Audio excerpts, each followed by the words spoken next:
জয় জগন্নাথ সবাইকে। রথযাত্রা সবার আজকে খুব ভালো কাটুক। দেখো কিছুদিন আগে আমরা পৌঁছে গেছিলাম খিদিরপুরে। নতুন হয়েছে এই মন্দিরটা, জগন্নাথ দেবের মন্দির। তো এখানে দেখো জুতো রাখার খুব সুন্দর ব্যবস্থা, আর তার সাথে ব্যাগ রাখতে চাইলে এখানে লকার এবং চাবিও তোমরা পেয়ে যাবে। আমরা ভেতরে ঢুকে গেছিলাম। ভেতরটা সত্যি এত সুন্দরভাবে সাজানো। এটা রয়েছে তোমাদের মিষ্টির দোকান, খাজা, ভেতরে বসে খাওয়ার ব্যবস্থাও আছে, তার জন্য হাত ধোয়া, ফুলের দোকান। এই পুরো জায়গাটা যে দেখছো এইখানটায় খাওয়ানো হয়। এ দেখো একটা পুরো খোলা মেলা জায়গা, চতুর্দিকে মন্দির, বাচ্চারা খেলছে, তোমরা এসে বসে এখানে তোমাদের সময় কাটাতে পারো।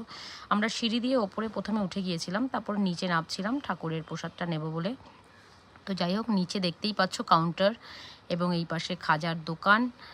আর এই হচ্ছে মন্দির প্রাঙ্গণ। দেখো মন্দিরের গায়ে কি সুন্দর বিগ্রহের ছবি আঁকা। আশেপাশে অনেক ছোট ছোট মন্দির রয়েছে, শিব ঠাকুরের মন্দির রয়েছে, নবগ্রহর মন্দির রয়েছে। এরকম প্রত্যেকটা মানে মন্দিরটা পুরো ঘিরে এত সুন্দর সুন্দর ছোট ছোট ঠাকুর দেবদেবীর মন্দির আবার করা রয়েছে যে অপূর্ব লাগবে দেখতে। আর এই ঠাকুরের মন্দির মানে জগন্নাথ দেবের মন্দির এখনও অবধি তৈরি ঠিকমতো হয়নি, বাইরের কিছু কাজ চলছে।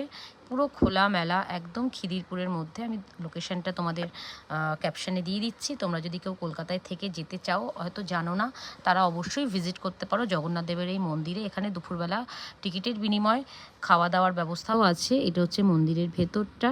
আর আগেই বললাম আশেপাশে প্রচুর দেবদেবীর ছবি আছে। দেখো সবাই এরকম অনেকেই এসছে প্রথম, অনেকে হয়তো আগেও গেছে। এই হচ্ছে মূল ঠাকুরের ছবি, ঠাকুরের ছবি বলছি, দুঃখিত, ঠাকুরের বিগ্রহ। তো সেখানে ঠাকুরমশাইকে আমরা বলেছিলাম পুজো দিতে, তো উনি পুজো দিচ্ছে। তো সত্যি খুব ভালো লাগলো, মনটা ভরে গেল। জয় জগন্নাথ, সবার দিন ভালো হোক, সবার মঙ্গল করুক, সবাই ভালো থেকো।